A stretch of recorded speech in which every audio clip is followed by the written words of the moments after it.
Every city you've ever loved in Europe, Paris, Rome, Florence, Prague, feels ancient, feels intentional. Like someone, somewhere had a plan. They did. Many someones. Over 2,000 years. This is that plan. Watch till the end. Because by the time we're done, you'll never walk through a European city the same way again. The Roman grid, Europe before Rome, was a land of dirt paths and scattered wooden villages. Dense forests covered most of the continent. Traveling 10 miles could take an entire day. There was no shared idea of what a city could be. Then, in 753 BC, according to legend, a man named Romulus drew a line in the dirt on a hill above the Tiber River and called it the boundary of a new city. It was Augustus Caesar, who transformed Rome from a powerful city into a blueprint for a continent. He came to power in 27 BC after decades of civil war and found a city of crumbling brick. He left it 40 years later, a city of marble. He reportedly said, "I found Rome a city of brick. I leave it a city of marble." He was not wrong, but what he really left behind was something far more powerful than marble, a system. Every Roman city, whether in England, Spain, North Africa, or Turkey, followed the exact same design. They called it the castrum, a military grid, two main roads crossing at the heart of every settlement. The Cardo ran north to south. The Decumanus ran east to west. Every block measured, every building in its place. This wasn't laziness. This was genius. One repeatable system, deployed across an entire empire. Before the cities came the roads. Over 400,000 kilometers of them, stretching from Scotland to Syria. All perfectly straight. Roman engineers surveyed every road using a tool called a groma, a simple cross-shaped device, and drew straight lines across mountains and rivers for hundreds of miles without a single deviation. Every 1,000 paces, a stone milestone told you exactly where you were. At the center of Rome stood the Millenarium Aureum, the golden milestone, from which every road in the empire was measured. One monument, one origin, one connected world. At the heart of every Roman city was a forum, an open public square where citizens voted, argued, traded, and worshipped. The basilica beside it, a long colonnaded hall for legal proceedings, would later become the Christian church. The public baths weren't just for washing. They were the social medias of the ancient world. And the Colosseum, built in 80 AD, held 80,000 people. Its numbered gates and curved seating tiers a direct template for every football stadium built in the 21st century. Roman concrete, opus cementitium, was made with volcanic ash from near Naples, mixed with seawater and lime. Modern scientists are still studying it because Roman concrete doesn't weaken with age. It gets stronger. The Pantheon, completed in 125 AD, has the largest unreinforced concrete dome in the world. It has stood for 1,900 years without a single structural repair. The Pont du Gard aqueduct in southern France, 49 meters high, built around 50 AD, still stands today. No bolts, no mortar, just perfectly cut stone held together by gravity and mathematics. Walk through London today and you are walking through Londinium. The street pattern of the original square mile still follows a Roman grid laid down in 43 AD. Paris was Lutetia. Vienna was Vindobona. Cologne was Colonia Claudia. Every major European capital began as a Roman city. The names changed. The streets did not. And in Pompeii, frozen by Vesuvius in 79 AD, you can still see the world's first pedestrian crossings, stepping stones across flooded streets, and wheel ruts worn 2,000 years deep into the stone. A city so recognizable it feels less like archaeology and more like memory. God in stone.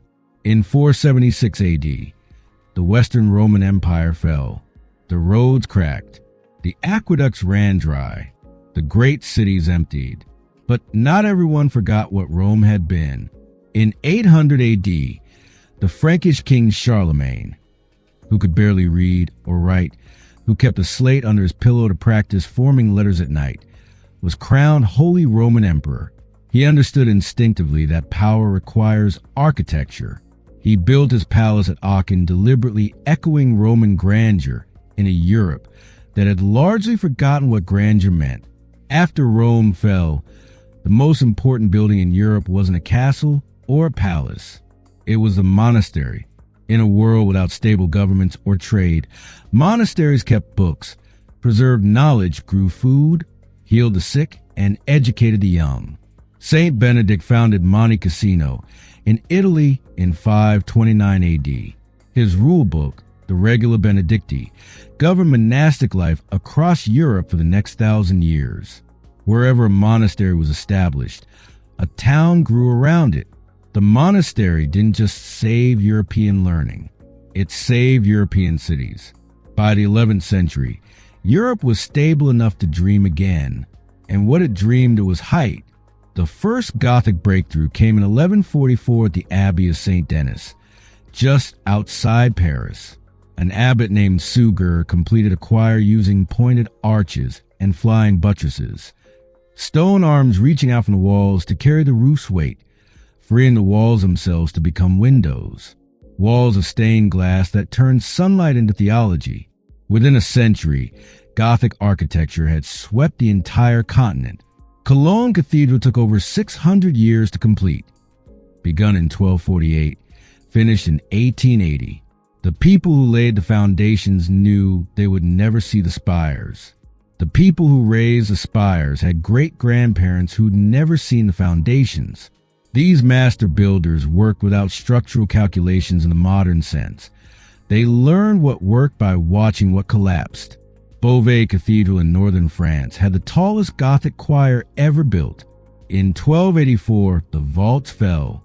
The builders rebuilt them higher. They fell again. Its great spire collapsed in 1573. It was never completed. A monument to human ambition outrunning knowledge. Medieval cities look chaotic from above. Narrow, winding streets, leaning buildings, no Roman grid in sight. But they're not random. Every medieval city follows the same social geometry. The cathedral on the highest ground, visible from everywhere. The market square just below. The guild hall nearby. The defensive walls outside. Walk to the old town of Prague, Bruges, Tallinn, or Siena, and you're walking through this logic. Streets that have followed the same paths for 700 years. Medieval planning wasn't imposed from above. It grew from the daily decisions of people who would live with the consequences for the rest of their lives. In 1347, a ship docked in Sicily. Most of the sailors were dead. Those still alive were covered in black swellings. Within 3 years, the Black Death had killed between 30 and 60% of Europe's entire population. The densely packed medieval city, everything that made it feel alive, made it a death trap. But from this catastrophe came the world's first public health system. Venice in 1377 required ships from plague-affected ports to anchor offshore for 40 days before anyone disembarked. Quarantino, 40 days. That is where the word quarantine comes from. A word born from a medieval plague, used by the entire world 6 centuries later. Renaissance and Baroque. Florence, 1418. The city has a century-old problem. Santa Maria del Fiore Cathedral is magnificent, except it has no roof. The dome opening is 42 meters wide, wider than the Pantheon, and no one can figure out how to close it. A competition is held. A goldsmith and clockmaker named Filippo Brunelleschi submits a proposal so audacious he is physically removed from the hall.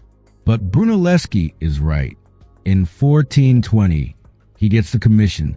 His solution, a self-supporting double shell of herringbone brick that held its own weight during construction, remains the largest brick dome ever built.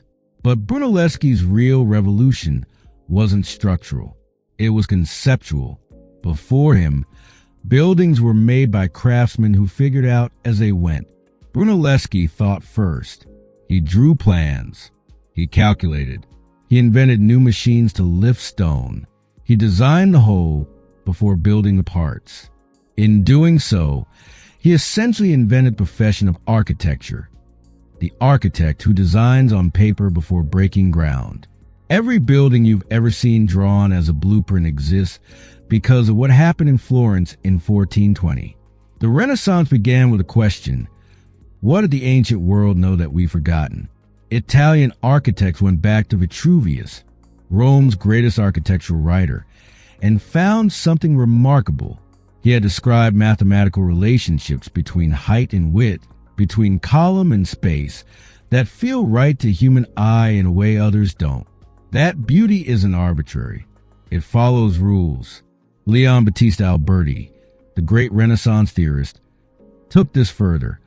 A beautiful city makes better citizens. An ugly city degrades them. This idea, that design is a moral and social force, has echoed through every serious conversation about cities ever since. 3 cities drove the Renaissance. Florence was a laboratory. The Medici banking family funded the experiments. Venice was a showroom. Its grand canal facades designed specifically to be seen from the water, each building advertising its owner's wealth to the world. Rome was a stage. When the popes returned from exile in Avignon, they rebuilt Rome on a scale not seen since Augustus. The commission for St. Peter's Basilica, given in 1506, employed Bramante, Raphael, Michelangelo, and Bernini across more than a century of construction. The result overwhelms the senses not by accident, but by very careful calculation. Paris, 1661. Louis XIV is 22 years old and has just decided to rule France alone. No prime minister, no shared power. The Sun King's first act of absolute power is architectural. He commissions the expansion of a small hunting lodge at Versailles into the largest palace in the world. It takes 40,000 workers 50 years to build. It consumes nearly half France's annual budget. At its peak, it houses 20,000 people. But Versailles isn't just a palace. It is a statement. The king is the center of everything, the sun around which all else revolves. The Baroque age gave Europe a new urban weapon, the Grand Boulevard, a straight line drawn across the city from one significant point to another, wide enough for carriages 4 abreast, lined with uniform buildings, terminating at a monument or palace. The effect was pure visual control. Standing at one end, you could see the entire length. Nothing was hidden. Everything was intentional. The Champs-Élysées was first laid out in 1667 by André Le Nôtre, the same royal designer who created the gardens of Versailles. The boulevard was power made visible. Geometry is authority. In 1853, Emperor Napoleon III gave one man, George Eugene Haussmann, a single instruction: remake Paris. What Haussmann did over the next 17 years was the most radical urban transformation any city has ever undergone in peacetime. He demolished 60% of medieval Paris. He drove 12 new grand boulevards through the city's heart. 350,000 working-class Parisians lost their homes.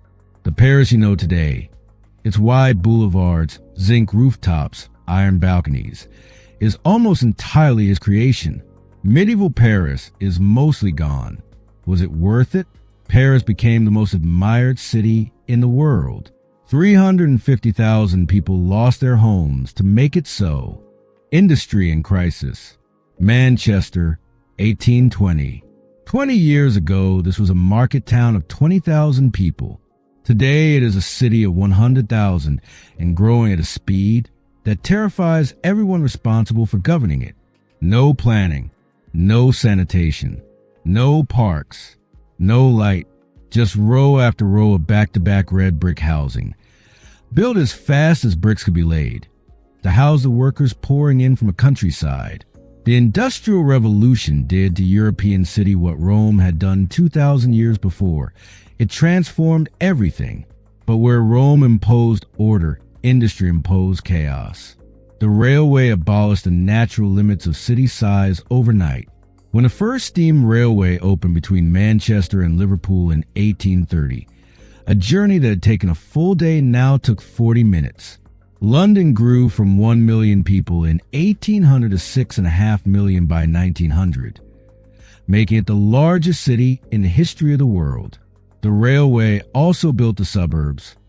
For the first time, you could work in the city and live outside it. The wealthy moved outward to clean air and gardens. The poor stayed, in conditions growing more overcrowded and more dangerous with every passing year. The industrial city was a public health catastrophe. London's Thames was an open sewer. In the summer of 1858, the Great Stink, as newspapers called it, Parliament itself nearly relocated because of the smell. Cholera killed tens of thousands across European cities in repeated epidemics. Life expectancy in Manchester's industrial slums was under 30 years. Friedrich Engels, living there in the 1840s, described streets without drainage, houses without light, children who had never seen a clean river. His co-author was Karl Marx. The industrial city created the conditions that gave birth to socialism, trade unionism, and the welfare state. The reform came slowly, then all at once. In 1854, a London physician named John Snow traced a cholera outbreak to a single water pump on Broad Street in Soho.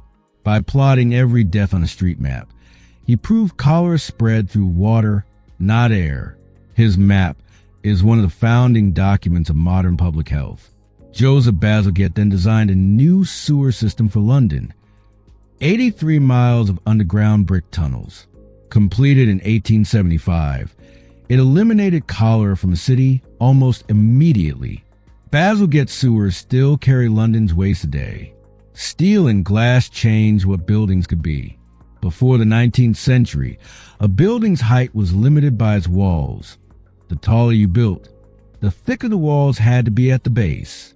A steel frame changed this entirely, carrying the weight on a skeleton of columns, freeing the walls to be made of glass. Joseph Paxton's Crystal Palace, built in London for the Great Exhibition of 1851, covered 90,000 square meters of prefabricated glass and iron assembled in 6 months. The Eiffel Tower, built in 1889, stood 300 meters, more than twice the height of any previous structure. Parisians despised it. It stayed. Why Europe still looks like Europe. Every city in the world faces the same question. What do you keep? What do you demolish? What do you build in its place? Most cities answer through economics. Old buildings are replaced when new ones are more profitable. But European cities, scarred by 2 world wars and the loss of so much, made a different choice. The modern heritage movement was galvanized in 1963 when New York demolished Pennsylvania Station, one of the finest Beaux-Arts buildings in the world, for an arena. The outcry helped spark the 1964 Venice Charter, which established the principles that still govern historic preservation worldwide. Europe was not going to make that mistake. The great enemy of the European city after World War II was neglect. It was the car. Motorways were cut through historic centers. Neighborhoods were demolished for car parks. In Paris, an expressway was built along the banks of the Seine, covering one of the most beautiful riverfronts in the world with 4 lanes of traffic. But European cities simply weren't designed for cars. Their streets were too narrow, their blocks too small. By the 1990s, cities began reversing course. Copenhagen converted roads to cycle lanes. Today it has the highest cycling rate of any major city in the world. Amsterdam restored its historic canal streets to pedestrians and cyclists. In 2022, Paris finally tore up the Seine Expressway and gave the river back to its people. Preservation doesn't mean frozen. The great European cities are living places, and living places must grow. Renzo Piano and Richard Rogers' Pompidou Center in Paris. Its structure and services expressed on the exterior in vivid color was placed in the historic Marais district in 1977. Controversial, still controversial, but one of the most visited buildings in the world. I.M. Pei's glass pyramid of the Louvre, inserted into a 17th century royal palace in 1989, was denounced before it opened.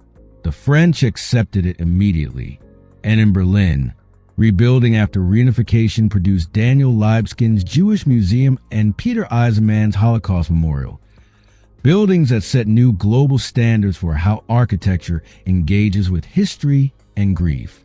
Today's European city faces challenges no Roman engineer could have imagined.